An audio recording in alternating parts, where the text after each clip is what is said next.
അസ്സലാമു അലൈക്കും വറഹ്മത്തുള്ളാഹി തആല വബറകാതുഹു.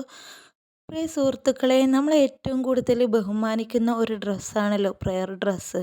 പ്രെയർ ഡ്രസ്സ് നമ്മൾ നാളെ മരിക്കുമ്പോൾ കൊണ്ടുപോവേണ്ട ഒരു ഡ്രസ്സാണ്. നമ്മൾ 5 നേരവും ഉപയോഗിക്കുന്ന ഒരു ഡ്രസ്സാണ്. അപ്പോൾ ഈ ഒരു ഡ്രസ്സ് നമ്മൾ നിസ്കരിക്കാൻ എടുക്കുമ്പോഴൊക്കെ നല്ലൊരു സ്മെല്ലുണ്ടെങ്കിൽ നമുക്ക് മനസ്സിന് സമാധാനവും സന്തോഷവും ആ ഒരു നിസ്കാരത്തിൽ നല്ലൊരു സമാധാനം കിട്ടുകയില്ലേ? എനിക്കങ്ങനെയാണ് കേട്ടോ. എന്നും നല്ല സ്മെല്ല് ഉണ്ടാവണം. ചിലർ നിസ്കാരക്കുപ്പായം ചുരുട്ടി വെച്ചിട്ട് അത് അപ്പടങ്ങട്ട് വെക്കും. അപ്പോൾ എടുക്കുമ്പോൾ അതിനൊരു മുഴുങ്ങ മണമായിരിക്കും. അങ്ങനെ വെക്കരുത് കേട്ടോ. നിസ്കാരക്കുപ്പായം നമ്മളെ ശപിക്കും.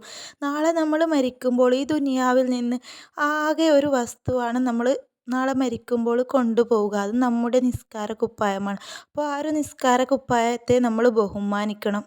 വീഡിയോ ആദ്യമായിട്ട് കാണുന്നവരാണെങ്കിൽ സബ്സ്ക്രൈബ് ചെയ്ത് വെക്കണേ. അതുപോലെ നിങ്ങൾക്ക് ഇഷ്ടമായെങ്കിൽ ലൈക്കും തരണം. നിങ്ങളുടെ അഭിപ്രായം കമൻറ്റിലും അറിയിക്കണം കേട്ടോ. പണ്ടൊക്കെ നിങ്ങൾ കാണാറില്ലേ, ഉമ്മാമ്മമാരൊക്കെ മുല്ലപ്പൂവിൻ്റെ മണമുള്ള അത്തറൊക്കെ നിസ്കാരക്കൂട്ടയിൽ വെക്കുന്നത്? അതുപോലെ നിസ്കാരക്കുപ്പായം എന്നും നല്ല ഫ്രഷായിട്ട് നമ്മൾ ഉപയോഗിക്കണം. ഇടയ്ക്കിടയ്ക്ക് അലക്കാനായിട്ട് നമ്മൾ ശ്രമിക്കണം. നമ്മൾ ആഴ്ചയിൽ ഒരു വട്ടമെങ്കിലും നമ്മൾ നിസ്കാരക്കുപ്പായം അലക്കണം. നിസ്കാരക്കുപ്പായം നമ്മൾ ഡെയിലി യൂസ് ചെയ്യുന്നതാണല്ലോ. സാധാരണ ഒരു ഡ്രസ്സ് നമ്മളൊരു വട്ടം ഇട്ടാൽ അലക്കും. ചിലർ നിസ്കാരക്കുപ്പായം ഒരു വർഷമൊക്കെ എടുക്കും. ചിലർ പീരീഡ്സ് ആകുമ്പോഴേക്കേ അലക്കുകയുള്ളൂ.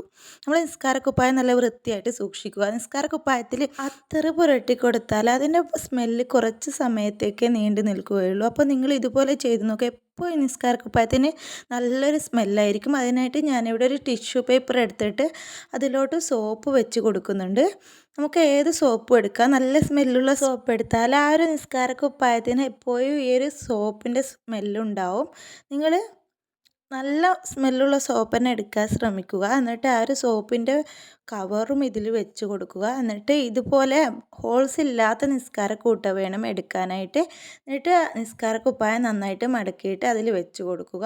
അപ്പോൾ ആ ഒരു സോപ്പിൻ്റെ സ്മെല്ല് നിസ്കാരക്കുപ്പായത്തിലേക്ക് എപ്പോഴും വന്ന് നിൽക്കും. അപ്പോൾ നമ്മൾ നിസ്കരിക്കാൻ വരുമ്പോൾ നമുക്ക് നല്ലൊരു മൈൻഡായിരിക്കും. നല്ലൊരു സ്മെല്ല് എപ്പോഴും ഈ ഒരു നിസ്കാരക്കുപ്പായത്തിന് ഉണ്ടാവും. അതും അല്ലെങ്കിൽ നിങ്ങൾക്ക് സോപ്പ് നിങ്ങൾക്ക് ഇതുപോലെ വെച്ച് കൊടുത്തിട്ട് നിസ്കാരക്കുപ്പായം വെക്കാം. ഇങ്ങനെ വെച്ചാൽ അധികം സ്മെല്ലൊന്നും കിട്ടുകയില്ല. അടുത്തൊരു ടിപ്പ്, നിങ്ങൾക്ക് സോപ്പ് ഇങ്ങനെ എടുത്തിട്ട് ടിഷ്യൂ പേപ്പർ ഇല്ലാതെ വെച്ച് കൊടുക്കുക. നല്ല സ്മെല്ലുണ്ടാവും. നിങ്ങൾ ഇതുപോലെ ട്രൈ ചെയ്ത് നോക്ക്. നിസ്കാരക്കുപ്പായത്തിലേക്ക് സോപ്പ് ഒട്ടിപ്പിടിക്കുകയൊന്നുമില്ല. പുതിയ നനവില്ലാത്ത സോപ്പല്ലേ. അപ്പോൾ നിങ്ങൾ ഇതുപോലെ ട്രൈ ചെയ്ത് നോക്ക്. എന്നിട്ട് ഇതുപോലെ നിസ്കാരക്കുപ്പായം മൂടി വെച്ചാൽ നിങ്ങൾ നിസ്കരിക്കാൻ വരുമ്പോൾ ആ ഒരു നിസ്കാരക്കുപ്പായത്തിന് എപ്പോഴും നല്ലൊരു സ്മെല്ലുണ്ടാവും. ഇതുപോലെയാണ് ഞാൻ ചെയ്യാറ്. അപ്പോൾ അത് തുറന്നെടുക്കുമ്പോൾ നമുക്ക് നല്ലൊരു ഉന്മേഷം കിട്ടും. നമുക്ക് നിസ്കരിക്കാനായിട്ടും അതുപോലെ ദിക്ർ ചെല്ലാനായിട്ടൊക്കെ നല്ലൊരു ഉന്മേഷം കിട്ടും നിസ്കാരക്കുപ്പായത്തിൻ്റെ സ്മെല്ല് കാരണം.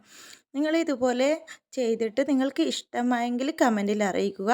വീഡിയോ ഉപകാരപ്പെട്ടെങ്കിൽ ഒരു സബ്സ്ക്രൈബ് തരിക. ഇൻഷാ അല്ലാഹ് നമുക്ക് അടുത്തൊരു വീഡിയോയിൽ കാണാം.